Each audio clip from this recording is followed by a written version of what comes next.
ইল্লা রাআল গানাম। আল্লাহ পাক রব্বুল আলামিন এমন কোন নবী দুনিয়াতে পাঠান নাই যে নবী মেষ চড়ায় নাই, ছাগল চড়ায় নাই। যত নবী দুনিয়াতে পাঠাইছে সবাই মেষ চড়িয়েছে, ছাগল চড়িয়েছে।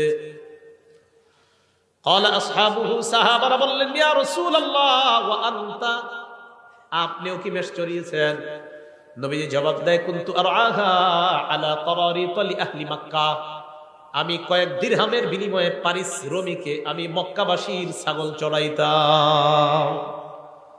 আমি হালাল পারিশ্রমিকে মক্কাবাসীর ছাগল চড়াইতাম, মেষ চড়াইতাম। হালাল উপার্জনের জন্য নবীজি বলেন আমি মেষ চড়াইতাম। তাহলে হালাল উপার্জন করতেন নবীজি মেষ চড়িয়ে, কারণ রসুলদের খাদ্য হালাল হতে হবে।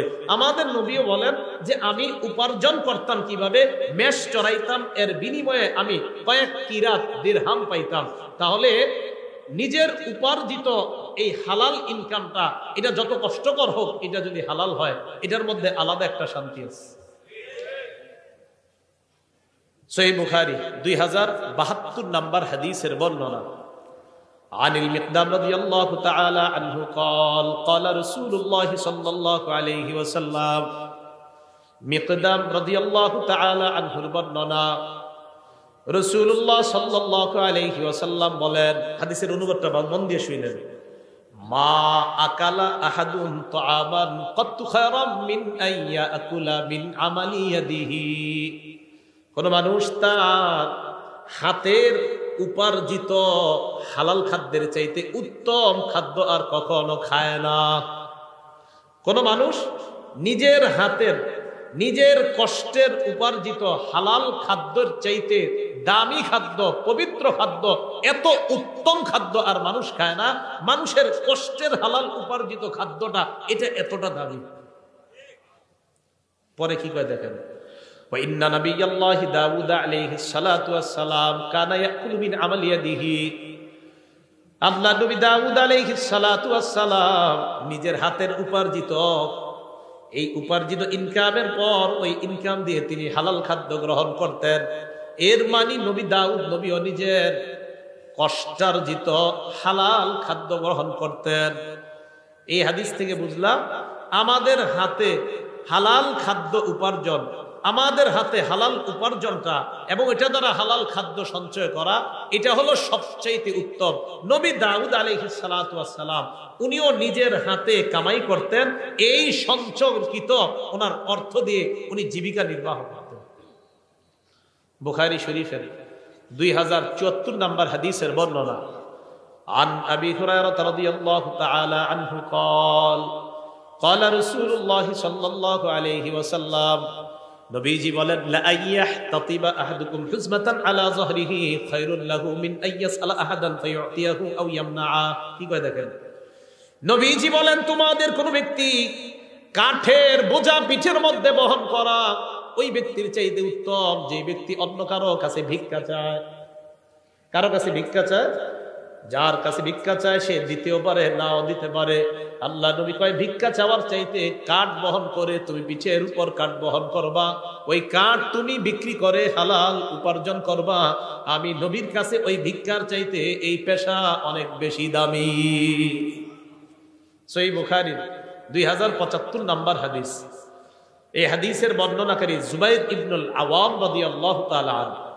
আনি জুবাইর ইবনুল আওয়াম রাদিয়াল্লাহু তাআলা আনহু قال قال رسول الله صلى الله عليه وسلم لا ان ياخذ احدكم احبله خير له من ان يسال الناس। কি কয় দেখেন, তোমাদের কোন ব্যক্তি রশি নিয়ে জঙ্গলে যাইবা, যাওয়ার পর লাকড়ি সংগ্রহ করবা, ওই লাকড়ি রশি দিয়ে বাঁধার পর ওই লাকড়ি বিক্রি করে হালাল উপার্জন করবা, এটা মানুষের কাছে চাওয়ার চাইতে অনেক দামি।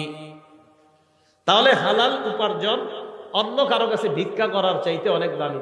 দুইটা হাত ভালো আছে, এই ভালো আছে, দুই হাত পা সব সুস্থ, আপনি ভিক্ষা করার চাইতে হাতে কোনো কাজ টাজ করে হালাল উপার্জন করা, এটা নবীজি দামি উপার্জন বললেন। আমার সাথে একটা বাংলা বলেন, বলেন ভালো মানুষের জন্য ভালো সম্পদ কতই না উত্তম। আবার বলেন ভালো মানুষের জন্য ভালো সম্পদ কতই না উত্তম। এবার একটা হাদিস শুনেন, আল আদাবুল মুফরাদ, ইমাম বুখারীর লেখা। 299 নম্বর হাদিস। আমর ইবনুল আস রাদিয়াল্লাহু তাআলা আনহুর বর্ণনা, তিনি বলেন, বাসাইলাইয়া নবী সাল্লাল্লাহু আলাইহি ওয়াসাল্লাম, আমর ইবনুল আস রাদিয়াল্লাহু তাআলা আনহু বলেন, আল্লাহর নবী আমার কাছে সংবাদ পাঠিয়েছেন, ফাআমারানি আন আখুযা আলাইয়া সিয়াবি ওয়া সিলাহি সুম্মা আতিহি, আমি যেন যুদ্ধের পোশাক পরে অস্ত্রে শস্ত্রে সুসজ্জিত হয়ে আল্লাহ নবীর কাছে আসি, এই সংবাদ আমার কাছে পাঠাইছেন। আমর ইবনুল আস বলেন, ফাআলতু ফাআতাইতুহু ওয়া হুয়া ইয়াতাওয়াদ্দা, আমি যুদ্ধের পোশাক পরলাম, অস্ত্রে শস্ত্রে সজ্জিত হয়ে আল্লাহ নবীর কাছে গেলাম, গিয়ে দেখি আল্লাহ নবী ওযু করে। নবীজির কাছে যাওয়ার পর ফাসআদা ইলাইয়াল বাসার, নবী আমার দিকে এইভাবে মাথা উঠায়া ভালোভাবে তাকাইলেন, গভীরভাবে আমাকে দেখলেন। আবার বলছি, আমি নবীজির কাছে গেলাম, নবী ওযু করতেছে, আমি যাওয়ার পর নবী গভীরভাবে আমার দিকে তাকায় রয়েছে অনেকক্ষণ। সুম্মা তাআ, এরপর মাথা নিচে নামাইছে। এরপর আল্লাহ নবী আমাকে বলেন, ইয়া আমর, ইন্নী উরিদু আন আবআসাকা আলা জাইশিন ফায়ুগনিমুকাল্লাহ, আমি তোমাকে একটা সেনাবাহিনীর প্রধান বানিয়ে পাঠাইতে চাই। আমার আশা ওই বাহিনীর সাথে যাওয়ার পর যুদ্ধ করবা, আল্লাহ অনেক গনিমতের মালের মালিক তোমাকে বানাবেন। আমর ইবনুল আস এটা যখন শুনলেন, নবী বললেন, ওয়া ইন্নী আরগাবু লাকা মিনাল মালি সালিহা, আমার আশা তোমার যেন কিছু ভালো সম্পদ অর্জন হয়, এটা আমার আশা। আবার বুঝবেন, নবীজি বললেন, আমর, আমার আশা তোমার যেন কিছু ভালো মাল হয়, সম্পদ হয়, এটা আমার আশা, তাই তোমাকে আমি যুদ্ধে পাঠাইতেছি, এবং আমার আশা এই যুদ্ধে আল্লাহ তোমাকে অনেক নিয়ামত দান করবেন। আমর ইবনুল আস বললেন, ইয়া রাসূলুল্লাহ, মা আসলামতু রাগবাতান ফিল মাল, হুজুর আমি তো সম্পদ অর্জন করার জন্য ইসলাম গ্রহণ করি নাই। সুবহানাল্লাহ। ইন্নামা আসলামতু রাগবাতান ফিল ইসলাম, আমি ইসলাম গ্রহণ করেছি ইসলামের আকর্ষণে। ফাকুনু মা রাসূলিল্লাহি সাল্লাল্লাহু আলাইহি ওয়াসাল্লাম, আমার আশা আমি ইসলাম গ্রহণ করার পর আল্লাহ নবীর সাথে থাকতে পারবো, এই আশায় আমি মুসলমান হইলাম। নবীজি বললেন, আমর, নি'মাল মালুস সালিহু লিল মারইস সালিহি, ভালো মানুষের জন্য ভালো সম্পদ কতই না উত্তম। সুবহানাল্লাহ। তুমি একজন ভালো মানুষ, তোমার জন্য ভালো সম্পদ হওয়া, এই ভালো মানুষের জন্য ভালো সম্পদ হওয়া কতই না উত্তম। তাহলে এটা আমার কথা না, এটা নবীজির কথা। ভালো মানুষের জন্য ভালো সম্পদ, এটা কতই না উত্তম। তুমি একটা ভালো মানুষ, তোমার জন্য ভালো সম্পদ হওয়া এটা অনেক উত্তম, এটা অনেক নেয়ামতের। তাই আমি চাই কিছু হালাল সম্পদ, কিছু হালাল মাল তোমার হয়ে যাক। ভালো মানুষের হালাল মাল হওয়া এটা দোষণীয় না, বরং ভালো মানুষের ভালো সম্পদ হওয়া এটা কতই না উত্তম, এটা আল্লাহর পক্ষ থেকে তার জন্য নিয়ামত। আল্লাহ আমাদের সকলকে হালাল উপার্জন করার তৌফিক দান করেন। এবার আসেন হালাল হারামের ব্যাপারে কিছু কথা। হালাল উপার্জন বা হালাল খাদ্য খাওয়ার জন্য আল্লাহ আদেশ করেছেন। কে আদেশ করেছেন? এটা সব মানুষদেরকে আদেশ করেছেন। সূরা বাকারা 168 নম্বর আয়াতে আল্লাহ বলেন, ইয়া আইয়ুহান নাস কুলু মিম্মা ফিল আরদি হালালান তাইয়্যিবা, হে মানুষ, পৃথিবীর মধ্যে যা হালাল পবিত্রতা তোমরা খাও। এই আয়াত নাযিল হওয়ার পর সাদ ইবনে আবি ওয়াক্কাস রাদিয়াল্লাহু তাআলা আনহু আল্লাহ নবীকে বললেন, উদউল্লাহ লি আইয়াজআলানি মুস্তাজাবাদ দাওয়া, ইয়া রাসূলুল্লাহ, আল্লাহর কাছে দোয়া করেন আল্লাহ যেন আমাকে মুস্তাজাবুদ দাওয়া বানায়া দেয়। বলেন মুস্তাজাবুদ দাওয়া, বলেন। মুস্তাজাবুদ দাওয়া মানে দোয়া করার সাথে সাথেই কবুল হয়ে যাবে। নবীজিকে বললাম, হুজুর আপনি আমার জন্য দোয়া করেন যেন আমি দোয়া করার সাথে সাথেই আমার দোয়া কবুল হয়ে যায়, আল্লাহ যেন আমারে এমন বানায় দেয়। তো এদেরকে বলা হয় মুস্তাজাবুদ দাওয়া। বলেন কি বলা হয়?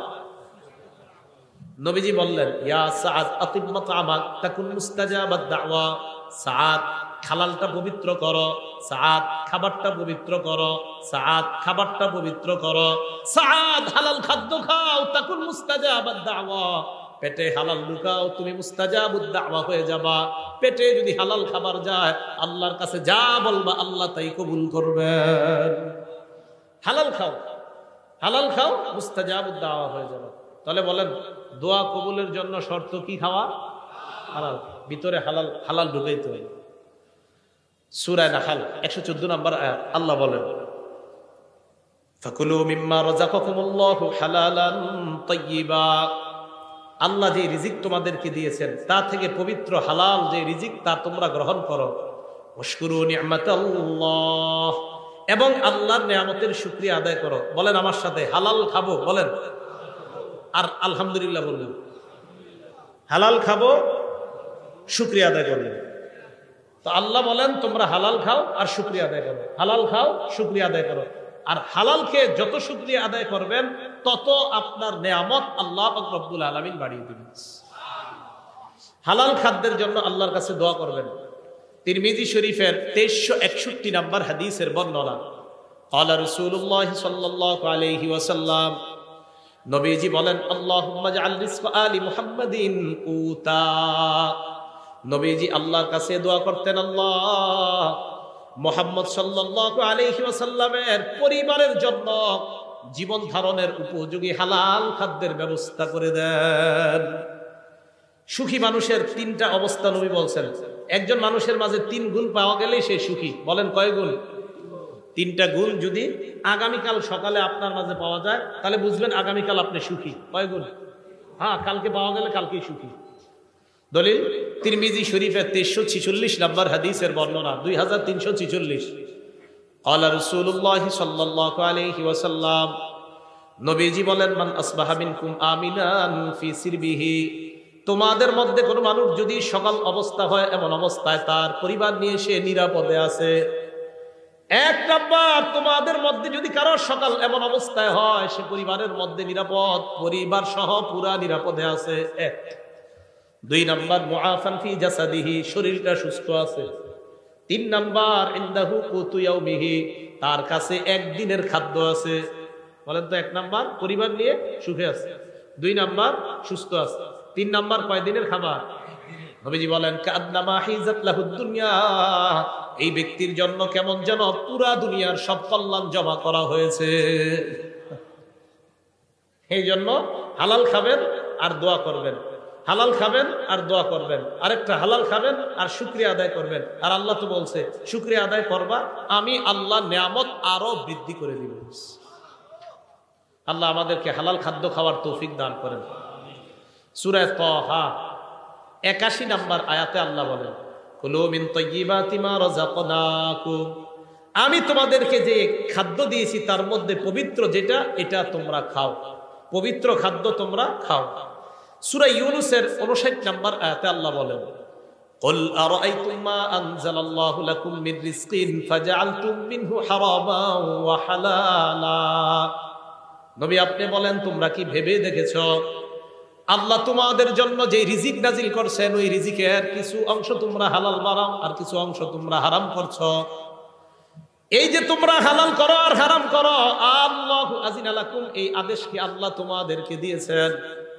আম আলাল্লাহি তাফতারুন, নাকি তোমরা আল্লাহর নামে মিথ্যা অপবাদ দাও? এই আদেশ কি আল্লাহ তোমাদেরকে করেছেন কিছু হালাল কিছু হারাম করার জন্য, নাকি আল্লাহর নামে তোমরা মিথ্যা অপবাদ দাও?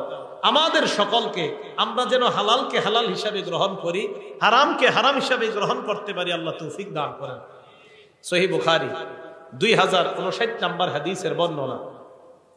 এই হাদিসটা আমাদের বর্তমান যুগের সাথে আমরা মিলাই দেখেন কি বলে নবীজি। আল্লাহুম্মা লাকাল হামদু ওয়া শুকর। عن أبي هريرة رضي الله تعالى عنه قال قال رسول الله صلى الله عليه وسلم, আবু হুরায়রা রাদিয়াল্লাহু তাআলা আনহুর বর্ণনা, নবীজি সাল্লাল্লাহু আলাইহি ওয়াসাল্লাম বলেন, ইয়াতি আলান নাসি জামান, মানুষের উপর এমন একটা সময় আসবে, লা ইউবালিল মারউ মা আখাযা মিনহু, মানুষ যাচাই বাছাই করবে না কোত্থেকে সে উপার্জন করে, আমিনাল হালালি আমিনাল হারাম। নবীজি বলেন এমন একটা সময় আসবে যে সময় মানুষ পরোয়া করবে না, হালাল কামাই করলো না হারাম কামাই করলো পরোয়া করবে না, পকেটে আসলেই হয়, হালাল হোক আর হারাম হোক এটা পরোয়া করবে না। এই যুগ নবী বলছে আসবে, আপনারা বলেন এটা কি আসবে? তাখরিজু শরহিস সুন্নাহ একটা কিতাব, এই কিতাবের 4113 নম্বর বর্ণনা। عن عبد الله بن مسعود رضي الله تعالى عنه قال আব্দুল্লাহ ইবনে মাসউদ রাদিয়াল্লাহু তাআলা আনহুর বর্ণনা, তিনি বলেন, ইয়া আইয়ুহান নাস ইত্তাকুল্লাহ, হে মানুষ তোমরা আল্লাহকে ভয় করো, রিজিক অন্বেষণে তোমরা মধ্যপন্থা অবলম্বন করো। এবার যেটা বলবো অনুবাদটা মন দিয়ে শুনেন, কি কয় দেখেন। লা ইয়াহমিলান্নাকুম ইস্তিবতাউর রিজকি আন তাতলুবুহু বিমাআসিল্লাহ, হালাল পথে রিজিক তালাশ করতে গিয়ে রিজিক আসতে যদি বিলম্ব হয়, আবার বলছি, হালাল পথে রিজিক তালাশ করতে গিয়ে প্রচুর রিজিক আসতে যদি বিলম্ব হয়, রিজিক তালাশ করতেছেন, রিজিক আপনার কাছে আস্তে আস্তে আসতেছে, তো রিজিক তালাশ করতে গিয়ে রিজিক যদি আসতে বিলম্ব হয়, আব্দুল্লাহ ইবনে মাসউদ বলেন, এই রিজিক আসতে বিলম্ব হইলে তোমরা তাড়াতাড়ি রিজিক উপার্জনের জন্য কোন নাফরমানির পথ বাইছে নিবা না। আবার দেখেন কি কয়, লা ইয়াহমিলান্নাকুম ইস্তিবতাউর রিজকি, হালাল পথে রিজিক আসার বিলম্ব হওয়াটা, কি কয় দেখেন, হালাল পথে রিজিক আসার বিলম্ব হওয়াটা লা ইয়াহমিলান্নাকুম, তোমাদেরকে যেন উদ্বুদ্ধ না করে, আন তাতলুবুহু বিমাআসিল্লাহ, হালাল পথে রিজিক আসা বিলম্ব হওয়াটা তোমাদেরকে যেন হারাম পথে দ্রুত রিজিক কামায়ের প্রতি উদ্বুদ্ধ না করে।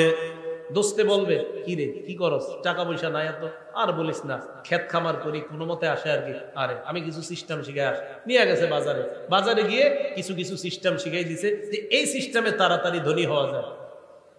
তো ওলামায়ে কেরামের কাছে জিজ্ঞাসা করছে, হুজুর আমাকে এরকম সিস্টেম দিছে, আলেমরা বলছে এটা তো হারাম সিস্টেম, এটা তো সুদি সিস্টেম।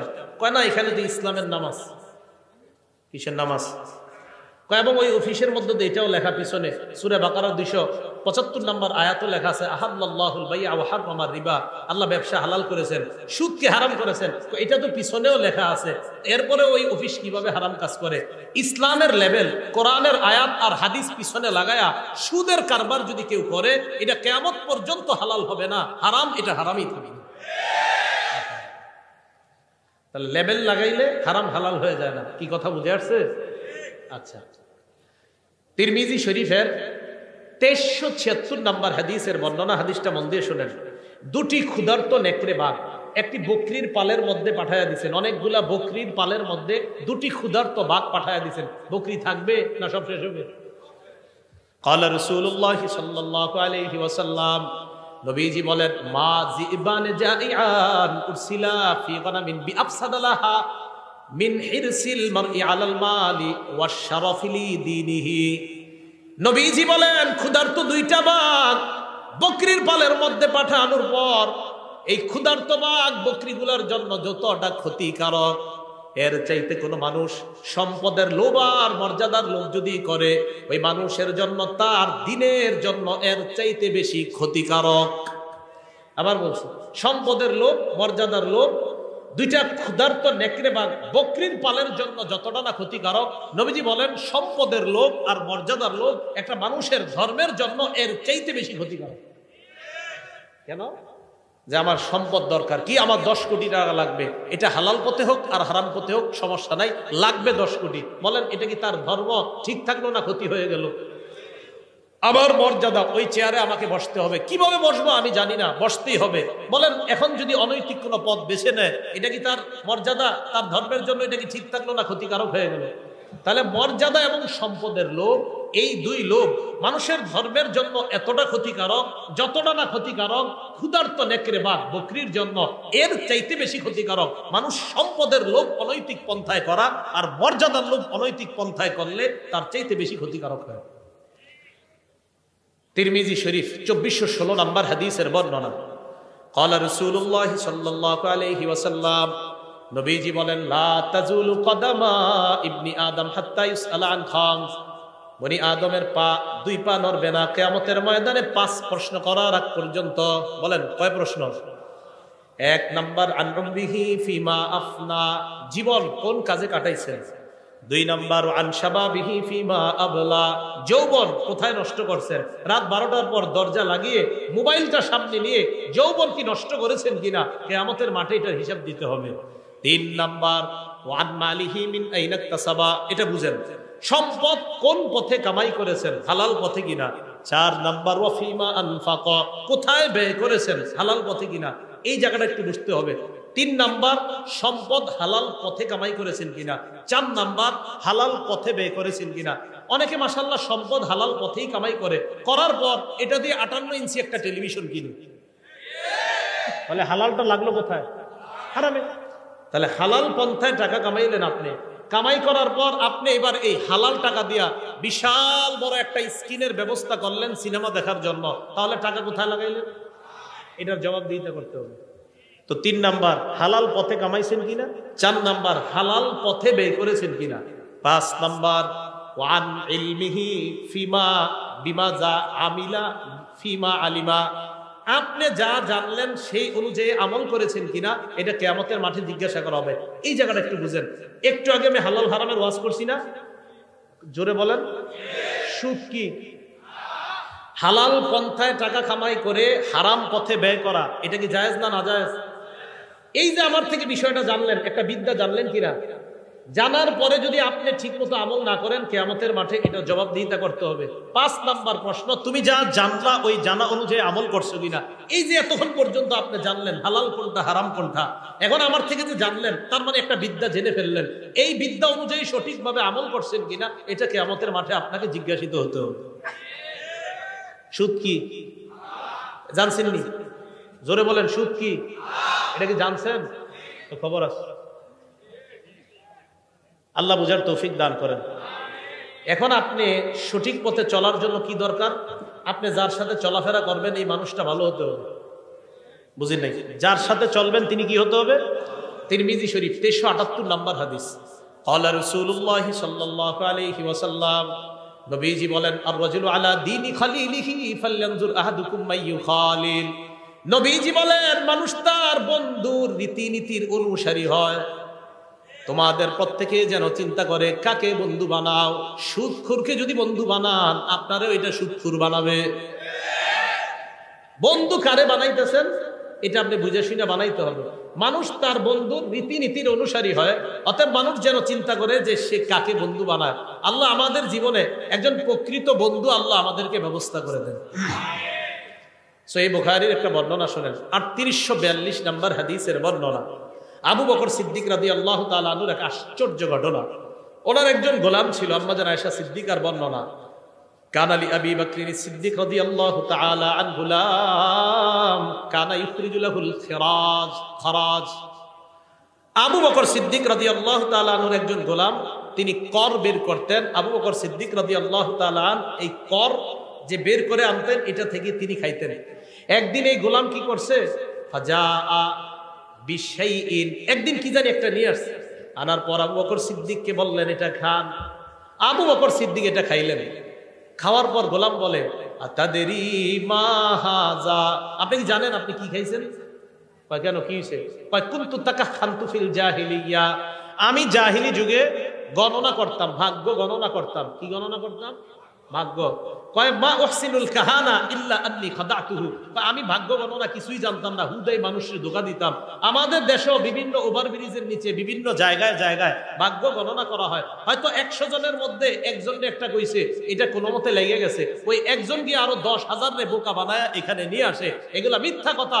এদের কাছে যারা যাবে তাদের ইমানের মধ্যে খতরা এসে যাবে। ভাগ্য গণনা এলে বিশ্বাস করবেন না। তো উনি বলেন, আমি মানুষের ধোঁকা দিতাম, হুদাই আমি ভাগ্য গণনা করতে পারতাম না। তো কি হয়েছে?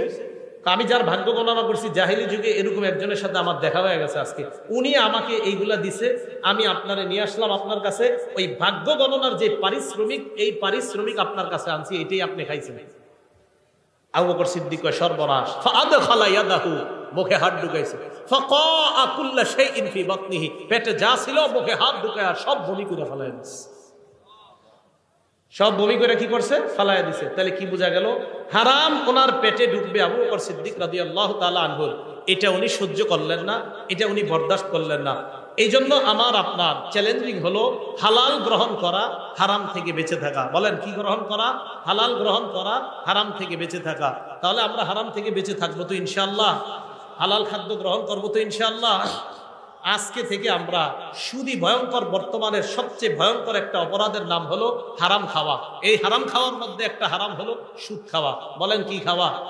আল আদাবুল মুফরাদের ৮ নম্বর হাদিস, একজন ব্যক্তি, বিখ্যাত ব্যক্তি তাবি, তার নাম কয়সালা ইবনে মাইয়াস। মনে থাকবেন, আমরা কয়সালা একটু মনে রাখলে চলবে, ইবনে মাইয়াস আর মনে রাখা দরকার নাই। কয়সালা ইবনে মাইয়াস তিনি বলেন, কুনতু মান নাজদাত, আমি যুদ্ধ বিগ্রহে থাকতাম। ওয়াকাদ আসাবতু যুনুবান লা আরাহা ইল্লা বিনাল কাবাইর, আমি কিছু গুনাহ করছি, এই গুনাহগুলো আমার কাছে কবিরা গুনাহ মনে হয়েছে। ফাযাকারতু যালিকা লি ইবনে ওমর, আমি এই গুনাহগুলো আব্দুল্লাহ ইবনে ওমরকে জানাইছি। আব্দুল্লাহ ইবনে ওমর জানার পর বললেন, কি কি গুনাহ করছো বলো। তো আমি বললাম কাজা ওয়া কাজা, ওই গুনাহ। ইবনে ওমর বললেন, লাইসাত হাযিহি মিনাল কাবাইর, তুমি যে গুনাহের কথা বলছো এগুলা কবিরা গুনাহ না। প্রধানত প্রধান কবিরা গুনাহ অনেকগুলা, এর মধ্যে উল্লেখযোগ্য প্রধান কবিরা গুনাহ 9টা। বলেন কয়টা? এটা ইবনে ওমরের বক্তব্য রাদিয়াল্লাহু তাআলা। তিনি বলেন, 1 নাম্বার শিরকু বিল্লাহ, আল্লাহর সাথে শিরিক করা। 2 নাম্বার ওয়াকাতলু নাসামা, নর হত্যা করা, মানুষ হত্যা করা। 3 নাম্বার ওয়াকসফুল মুহসানা, সতী সাদী কোন নারীর উপর মিথ্যা অপবাদ দেওয়া। 4 নাম্বার ওয়াকলুর রিবা, সুদ খাওয়া। 5 নাম্বার ওয়াকলু মালিল ইয়াতীম, এতিমের সম্পদ অন্যায়ভাবে ভক্ষণ করা। কি করা বলেন তো? এতিমের সম্পদ অন্যায়ভাবে ভক্ষণ করা। 6 নাম্বার ওয়াল ফিরারু মিনাজ জাহফি, জিহাদের ময়দান থেকে পলায়ন করা। 7 নাম্বার ইলহাদুন ফিল মসজিদি, মসজিদের মধ্যে ধর্মদ্রোহী কাজ করা। 8 নাম্বার আল্লাযী ইস্তাসখিরু, ধর্ম নিয়ে উপহাস করা। 9 নাম্বার ওয়া বুকাউল ওয়ালিদাইনি মিনাল উকুক, আপনার নাফরমানির কারণে পিতামাতার চোখ দিয়ে পানি আসা, এটাও ভয়ঙ্কর 9 অপরাধের অন্তর্ভুক্ত। আপনি খারাপ আচরণের কারণে পিতামাতার চোখ দিয়ে পানি আসা। এই 9টার মধ্যে আকলু রিবা, দেখেন সুদ খাওয়া আছে। বলেন সুদ খাওয়া আছে? তাহলে সুদের কথাটা এইখানে আনলেন। সহিহ বুখারীর 766 নাম্বার হাদিস, সেখানে রাসূল সাল্লাল্লাহু আলাইহি সাল্লাম বললেন, ইজতানিবুস সাবআল মুবিকাত, 7টি ধ্বংসাত্মক অপরাধ থেকে বাঁচো। এর মধ্যে রাসূল সাল্লাল্লাহু আলাইহি সাল্লাম 4 নম্বরে সিরিয়ালে আকলু রিবা, সুদ খাওয়ার কথা বলেছেন। কি খাওয়া বলেন তো? সুদ খাওয়া। তাহলে সুদ এটা ভয়ঙ্কর অপরাধ, এটা হারাম খাদ্যের মধ্যে একটা ভয়ঙ্কর হারাম হলো সুদ খাওয়া। আল্লাহ আমাদের এই পুরা সমাজকে সুদ মুক্ত একটা সমাজ যেন সবাই মিলেমিশে আমরা সবাই গঠন করতে পারি, আল্লাহ তৌফিক দান করেন।